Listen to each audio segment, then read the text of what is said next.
back to another video. I hope everyone's doing good. I hope everyone is doing well. And I have to say now, it's really starting to kick in with 2 months to go until the World Cup that we haven't actually qualified for the tournament. You start seeing the adverts, the promos, the Panini sticker albums come out. And we're not there because of a matter of seconds, because of a set piece not defended by, Ben Yada and whatever. But anyway, it is what it is. And unfortunately Algeria won't be there. However, we will have a couple of games coming up very soon, of course, playing Guinea and Nigeria. 2 other African teams also not participating at the upcoming FIFA World Cup. And Algeria playing Nigeria for the 3rd time in the last 3 years. Of course, we beat them in the semi-finals of that AFCON. Beat them 1-0 in a friendly behind closed doors. And now we're playing again, this time in the Oran Olympic Stadium. So I thought we'll have a little bit of fun and we'll make a combined 11 between Algeria and Nigeria. Probably the 2 heavyweights of African football, and Egypt, of course, who are not going to be present at the FIFA World Cup. So obviously, as an Algerian, I might be a little bit biased towards the Algerian selections, but of course I'll try to be as honest as possible.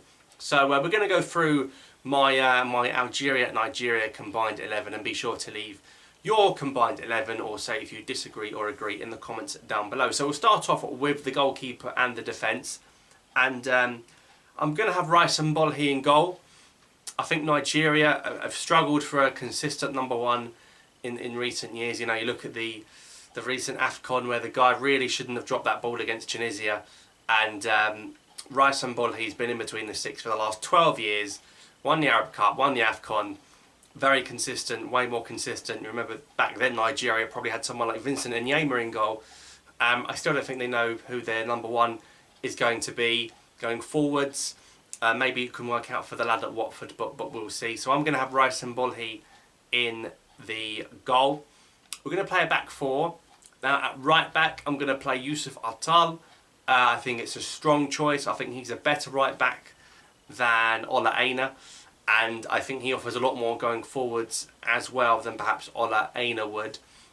So I'm going to have Yusuf Atal as the right back, and of course as the left back, you can see where this is going.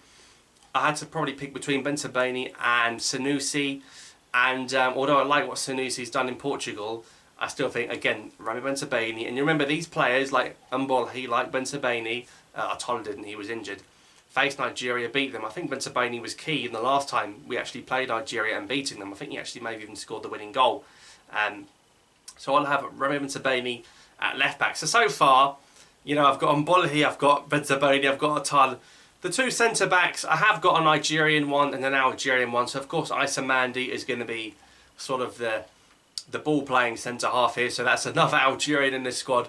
But I am going to partner him with Calvin Bassey, who was fantastic at Rangers, and there's a lot of Rangers links throughout this team, by the way. Of course, he's not at Rangers anymore. He's gone to Ajax in Holland, playing in the Champions League, but of course he would have been playing in the Champions League had he stayed at Rangers anyway. Of course, got to that European final where Rangers lost in the final against Frankfurt on penalties. This is a guy that, by the way, doesn't have to play centre-back. He can play at full-back as well. He's very versatile.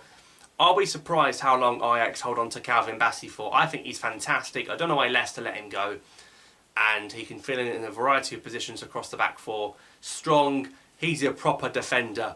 Of course, I could have had Balogun in this back 4 as well. Another one that was at Rangers, but not better than Mandy for me. So we've got Rice and Bolhi, and then we've got Bentabeni, Calvin Bassey, Issa Mandi, and Yusuf Atal. We're going to have 3 sort of centre mids. We're going to have 2 sort of sitting and 1 just in front of them. So of course every Nigerian would agree, I'm sure, that Ismail Benassa has to be in this squad. He'll be partnered alongside Wilfred Ndidi at Leicester, and I think Benassa and Ndidi together, outstanding. Again, 2 central midfielders, 1 from each country. I think that is very fair.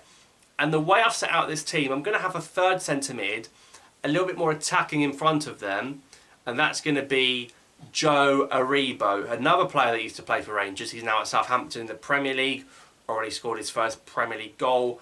I really like Joe Aribo. I think he's a fantastic player, another player from that Europa League final. Can even play as a false 9 up front if asked to. If asked to do a job there, he'll do a job. And was very, very good in that Europa League final. And I think having Benassa and Didi and Joe Aribo in front of them, that's a solid midfield. That midfield's got you goals, assists, defensive, passes, long range, short range. It's got box to box. So for me, that's a really nice 3-man midfield. And then of course that leaves me with 3 attacking areas. You've got the left wing, the right wing, and the striking position. Think you can agree on that. On the right, it will be Riyad Mahrez, the Algerian captain. The free kick he scored against Nigeria, of course. I'm not going to put Ait-Nouri on that position. I don't think even Nigerians would forgive him for lying behind the wall on the ground. On the left-hand side, it will be another Algerian. It will be, you know, Belaili or Ben Rahma could fill in this position. I'm going to put Said Ben Rahma on that left-hand side. And up top, there's a few options for Nigeria. It will be a Nigerian striker. You could have had Dennis. You could have had Ait-Nouri. You could have people like Musa, Igalo. Of course, I haven't gone for any of these, but Nigeria do have a whole host of strikers and more than the ones that I've mentioned. But I've gone for Victor Osimhen, who plays up front for Napoli. I remember when he was at Lille, he was on fire at Lille, doing well in Napoli as well, to be fair, in Serie A. So up top, I've got Osimhen from Nigeria. So I actually think I've got 7 Algerians and 4 Nigerians to make up this combined 11. And I think if you're a Nigerian, you've got to accept that split, considering we beat Nigeria the last 2 times we faced them, both times on neutral turf. So I think that's a fair assessment, and of course both teams not going to the World Cup, both, funnily enough, knocked out in the playoffs on away goals, which doesn't actually exist in Europe at the moment. So if this was a European set of playoffs, both those games would have gone straight to penalties. But that's a story for another day. So that's my combined Algeria-Nigeria 11. And let me know in the comments down below if you agree or disagree with my selections. Of course, Algeria will face Nigeria in Oran on the 27th of September. And of course, we'll be building up to that game. So let me know your thoughts in the comments down below. Subscribe for more. Thanks for watching. I'll see you next time.